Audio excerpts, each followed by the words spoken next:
Yeah. Hey guys, so my name is Martin, as I was introduced. So today I'm not going to talk much about my semi-professional poker career, if you will, although it was very interesting, like back in the days going to Las Vegas and so on. Uh, but I'm going to tell you a bit more about Mintos and what we've done in the Mintos. So it's an honor to be here and to talk about scaling. I think, like in general, actually, we are just now gonna hit the real scaling. So far, it's been like a kind of a baby scaling, but even with that, we've been growing very fast. I'm gonna share some of the lessons. I'm gonna try to stick into the 15 minutes which have been allocated here and move quite fast. Uh, Before I start, actually, out of curiosity, how many of you actually have heard of Mintos before? How many of you actually are investors on Mintos? Great. Uh, as a Mintos, so we are a marketplace for loans. It's basically the marketplace as a concept is quite old. So the first marketplaces actually appeared about like 3,000 years ago. These days, most of the marketplaces are digital.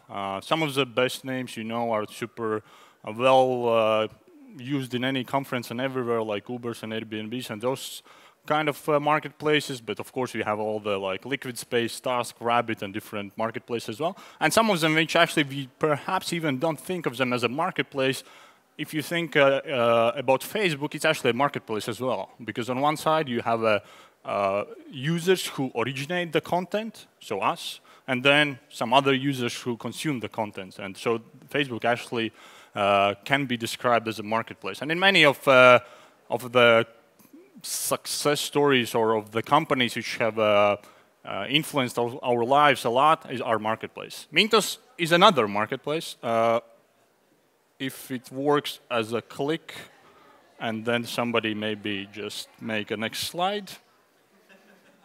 Then Mintos is a marketplace for loans. What does it involve? It's basically our clients are two-sided. It's a two-sided marketplace. On one side, we do have investors. On the other side, we do have what we call loan originators or lending companies which sell the loans which they originate to investors through the marketplace. So it sounds complicated. To do an analogy, you can think of Mintos as Amazon. So Amazon is basically today you perhaps are not buying anymore from Amazon. You are buying from third-party merchants the goods on the Amazon marketplace. And Mintos is similar. On Mintos, as an investor, you are buying loans from third-party loan originators who originate the loans and sell them to investors.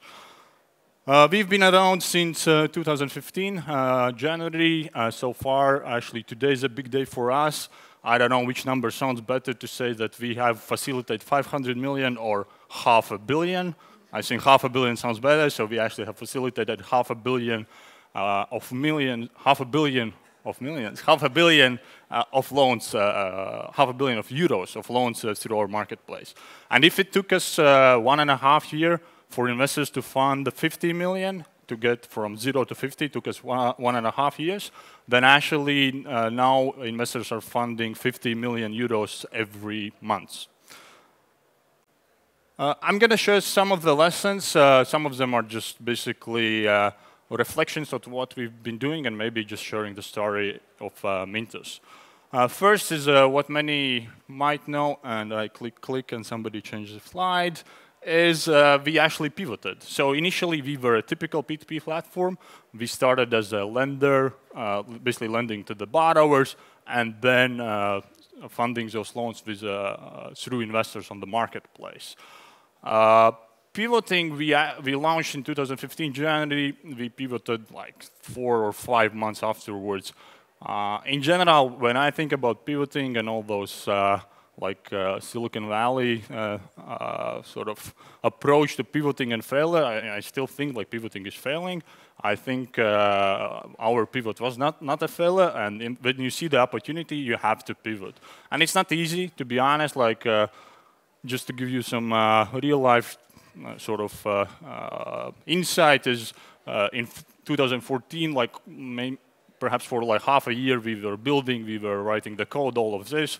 We launched, and then after 4 or 5 months, it was kind of a hard decision. We decided, okay, there's a market need, and we rather focus on creating a marketplace. And then again, 2015, we built basically rewrote all the code and dumped a lot of stuff which we did before. But it's hard, but at the end of the day, if you see the market need and there's so much more potential in some other, perhaps close area to what you do today, I think it makes a lot of sense to pivot. And many of the good companies actually grow out of different initial ideas. So the first idea might not be the idea. So the important thing is just to start, to take a plunge, and then you can see the opportunities in the market. Second is localization. It's good to be based, so we are based here in Riga, Latvia. We are happy to be based here, but our business is 95% is outside of Latvia.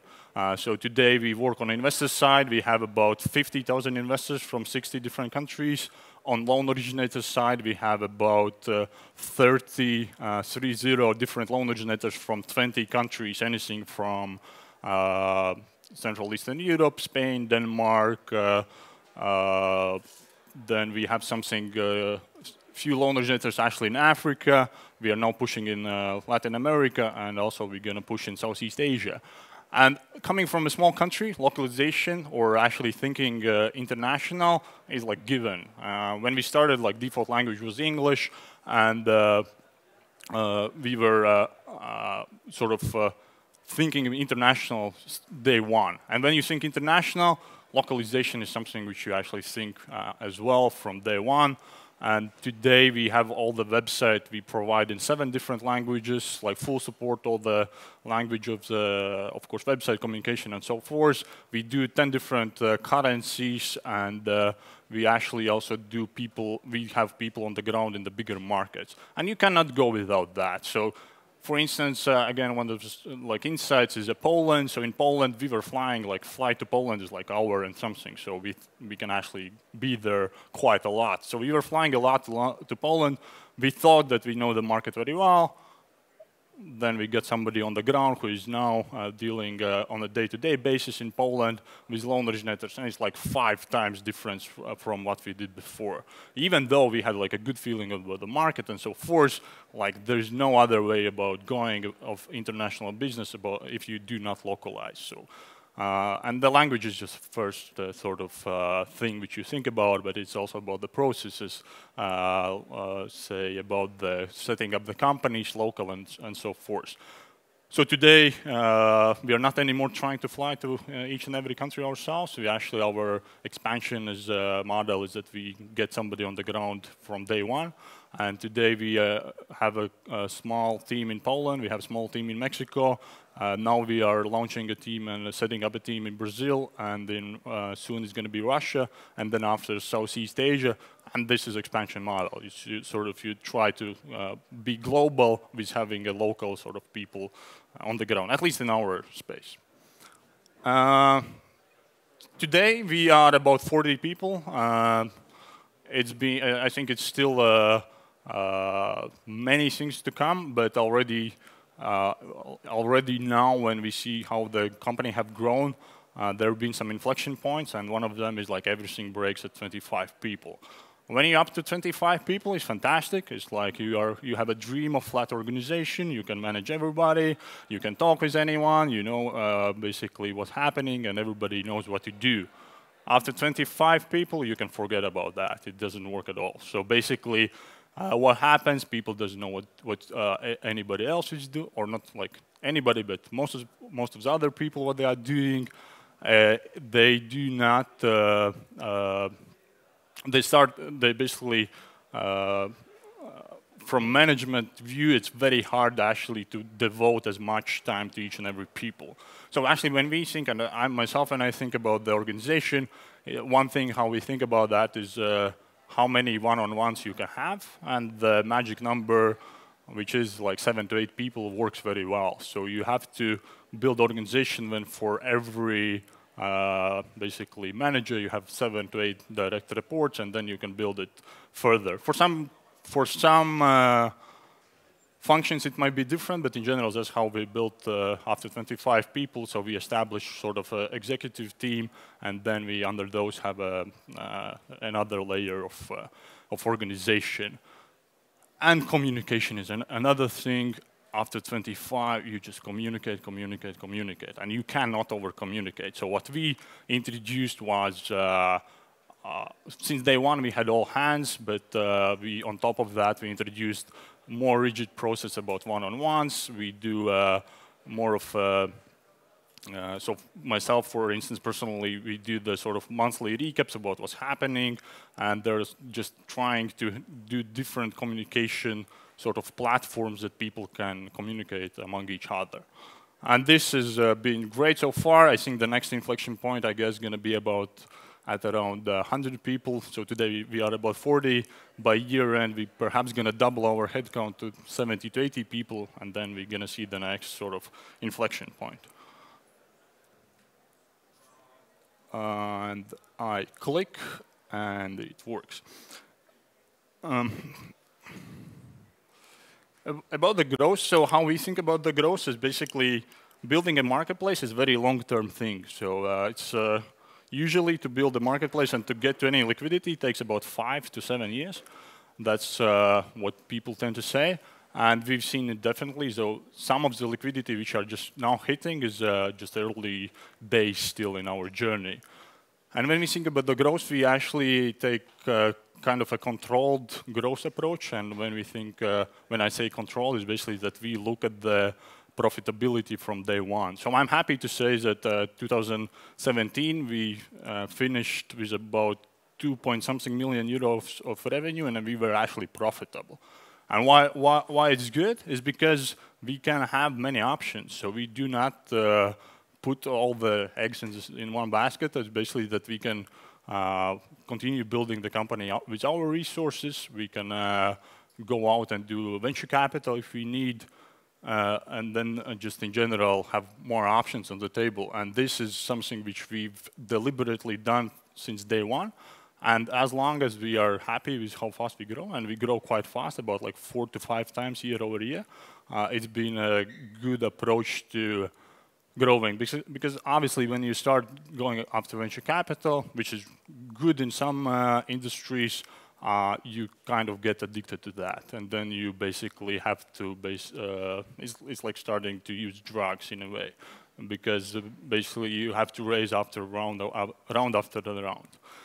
So we've been very focused on controlling our growth without limiting it too much, but also looking at the profitability since day one. And finally, number 5. Click. There's no shortcut. Like, product is a king. So if you don't have a product, and it's not a great product, everything else doesn't matter at all. So in very early days, you actually didn't do anything else than just building product. Marcus is sitting there, so one of our early employees, so I still remember those days when we were just like, there's basically white table, we don't know, we don't have everything, it's like zero, and then for the next half a year, it was just like product, product, product, and doing nothing else. And even today, I would say that product is something which we focused like most of the time. These days, we start to come to conferences. In general, before we didn't go to any conference, we were just focusing on doing a good job on product, and it pays off. Like today, if you go and ask most of the investors, they're going to say that Mintos is actually super good user experience, and all the product itself actually is great. And I think the product is as I said, I think in general there's no other shortcut, and if you don't have a product, nothing else gonna work in the long term. So it's all about the product. Of course, before the product comes a great team. So first focus on the great team. Once you get a great team, then it's basically just working on the product. And at this stage of the company, I guess, at least me, myself, I'm more gravitating towards building a great company. When you have a great product, then next comes a great company. What's next for the Mintos? is everybody wants to and likes to think about world domination, and our vision is to build a global marketplace for loans. And we have took the first steps in that direction. So today, it's amazing to see that using Mintos, for instance, an investor who is sitting in, say, Japan, they use Mintos and they can basically fund or fund the loan which has been originated, say, in Kenya, which we connected just recently, and that all goes with a few clicks. Somebody who sits somewhere in Japan, a few clicks, and they basically have lent money effectively to somebody in need in Kenya. And this is what we do. We basically connect those people, and we enable free movement of cash cross-border with the help of technology. So our vision is global marketplace for loans. We are taking the first steps, but it's still so many things to come. So when I was invited on scaling session, I was thinking, yes, we have scaled, but actually the real scaling going to start just now. Thank you. Thank you, Martin. Please. Thank you very much. Thank you.